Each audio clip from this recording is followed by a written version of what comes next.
The whole crew is dead. The mysterious story of the death of the Man of Medan are a clever fabrication. Stories of ghost ships have been haunting the minds of sailors and landowners for centuries. Thanks to human imagination, such vessels became either the last resting place of the crew of the undead spirits or the ominous harbinger of terrible events. His Flying Dutchman acquired and seemingly civilized 20th century when in the early 1950s the whole world thundered mysterious story of the ship SS Ourang Medan. But did it really exist? So, you are on Visionary channel, where I publish interesting and sometimes shocking stories almost every day. I would be grateful if you could like this video and subscribe to it if you like these stories as much as I do. Oh, and don't forget to click on the notification bell. It will remind you when new interesting videos come out. So, let's get started. The officers and the captain are dead. The Strait of Malacca, located between Malaysia and Sumatra, is considered one of the most important trade routes in the world. It connects the Indian Ocean to the Pacific Ocean, thereby opening a passage for goods from India, Indonesia, and China. However, this strait cannot be called the safest on Earth. The constant threat from local pirates, annual fog seasons, and narrow stretches of track have caused many shipwrecks. One of the victims of the canal was allegedly the SS Ourang Medan. In July 1947, several ships and listening stations received a distress call from an unknown ship.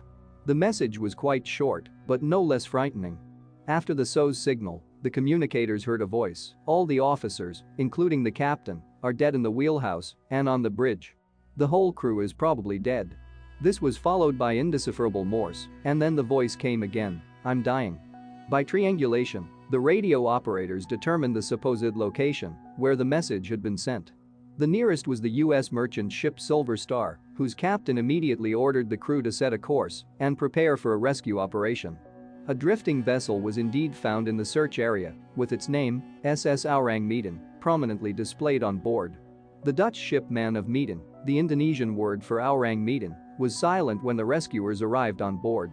The communicator who sent that very radio broadcast was not exaggerating. The sailors and all the officers of the ship were dead. And the condition in which the corpses were found was something the Silver Star crew would remember for a long time. Here is how they described the deck of the ship: "Their frozen faces were turned toward the sun, looking as if in fear, eyes and mouths wide open. It was as if the crew were trying to fight off something unbearably horrible before their end, though there was no visible damage to the corpses." There were indeed the bodies of the officers on the bridge, and in the radio room sat the communicator, who even after death clutched the telegraph in his hands. In the hold, the Silver Star's crew felt unusually cold, even though the temperature on deck was approaching 40 degrees Celsius. The captain of the rescue ship decided to cease further investigation of the Man of Medan and to tow her to the nearest port. The rescue team had barely moved into their vessel and rigged the wires when smoke billowed from the hold of the Ourang Medan, followed by a massive explosion. The ship cracked and began to sink rapidly. The rescue operation was inconclusive. Was there ever a ship? Where legend ends, the hard facts begin. And in the case of Ourang Medan, there are almost none. Researcher Roy Bainton was unable to trace the history of the Ourang Medan, finding it neither in the Lloyd's Register of Insurance nor in the Dictionary of Maritime Disasters 1824 to 1962, in which, however, the ghost ship Maria Celeste appeared. Official inquiries to the British Admiralty, the ports of Amsterdam or the maritime authorities of Singapore yielded nothing.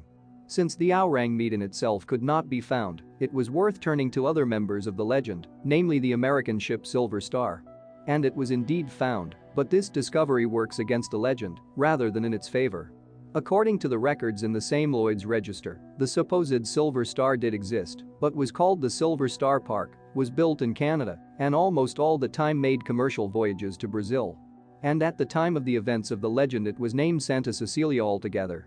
So it seems unlikely that in 1947 this ship was in the Malacca Straits area. It would seem that since there are so many inconsistencies, it would be possible to declare the story of the Man of Medan a hoax and calm down. However, there are still several arguments on the side of the ghost ship. The ship and her terrible fate are mentioned in the 1954 book Proceedings of the U.S. Merchant Marine. There too are reports of eyewitnesses who came aboard the Ourang Medan as rescuers. And it seems unlikely that an official merchant marine compendium would have contained a blatant nautical tale in its pages. But there was one other document that might have shed some light on what happened to the ghost ship after all.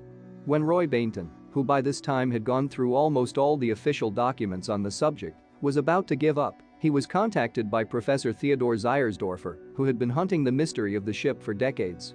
He showed Bainton a pamphlet by German publicist Otto Mielke with the telling title, A Ship of Death in the South Seas, in which the author displayed a confident knowledge of the course of events.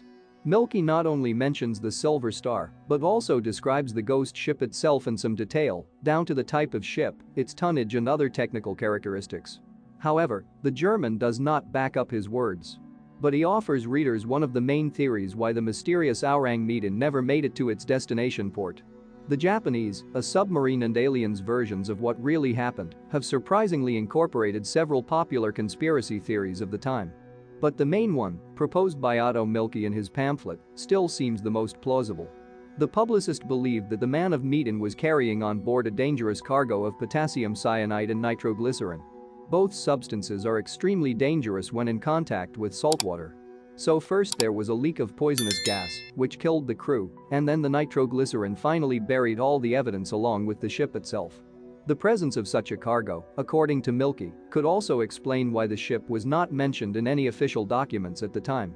Either the crew took care to smuggle the cargo in secret themselves, or mysterious employers could have done it for them. However, even with an abundance of logical facts, this version still does not stand up to criticism. For example, if the gas is so poisonous, then why weren't the rescuers exposed to it and didn't drop dead next to the Ourang Medan crew? Conspiracy theorists have an answer to this question as well.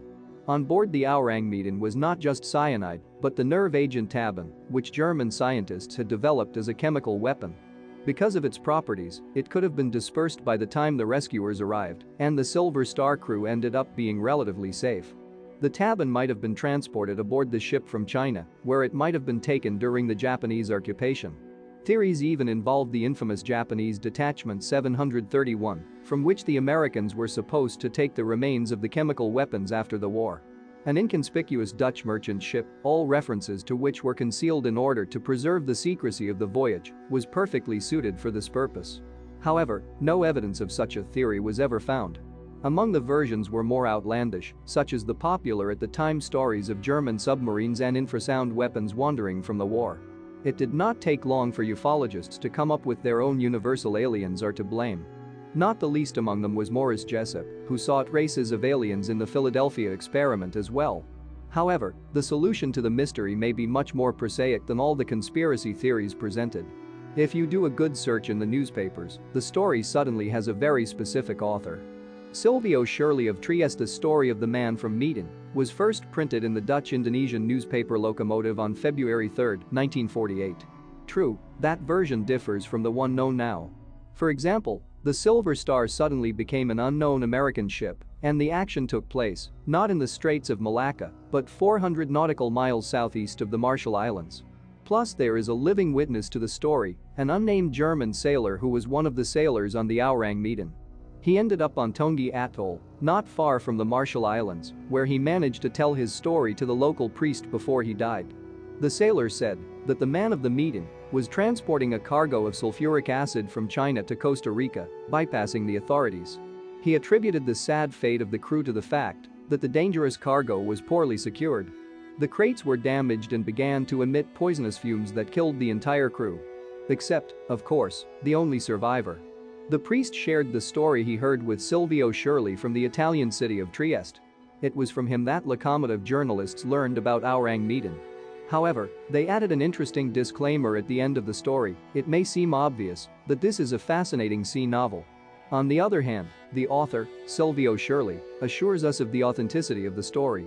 Later on, the plot began to change. The Silver Star appeared, and the wreck moved to the Straits of Malacca to become a sea legend of a ghost ship. In 2015, however, the website Skittish Library published their own investigation that sheds light on the identity of the locomotive's informant, the same Silvio Shirley. They managed to find several issues of the Yorkshire Post and the Daily Mirror from 1940, which, citing the Associated Press, told the story of the man from Medan 7 years before it supposedly appeared. This version, too, had a few important differences from the generally accepted version. Geographically, everything was already taking place in the Solomon Islands area, and the request for help was less dramatic. The informant this time was the officer of the merchant ship, who went to rescue the crew on Ourang Medan. And it turned out that this sailor was from Trieste, like Silvio Shirley, already known to us. And since the probability that there were two people living in this small Italian town who knew the story of the wreck of the same ship in 1940 and 1947 is negligible, conclusions are inevitable. Here is the last and perhaps most plausible explanation for what happened to the mysterious SS Ourang Medan. Silvio Shirley of Trieste in 1940 provided the Associated Press with his story of a ship whose crew fell victim to poison gas. In creating the legend, he could have relied in part on the real events of the wreck of the unknown ship, or he could have made it up from scratch. However, realizing that his story was not well known on the pages of newspapers, after all, there was a war raging in the world, and people had no time for ghost ships, Shirley tried to publish it again, in 1948, already in locomotive. And then the man from Medan began to turn into a real maritime legend. Along the way, it became filled with speculation and conspiracy theories. Perhaps some researcher in the future will find the wreckage of Ourang Medan and prove to the world that the mysterious story of this ship is in fact not fiction. But until then, one can reasonably assume that the man of Medan was simply a successful hoax. If you were interested, thank the author by putting a like. And also do not forget to subscribe so as not to miss the outputs of even more interesting videos of my channel. Turn on notifications by clicking on the bell and share this video with your friends. What else interesting can you add to this video? Write in the comments, it will be interesting to read.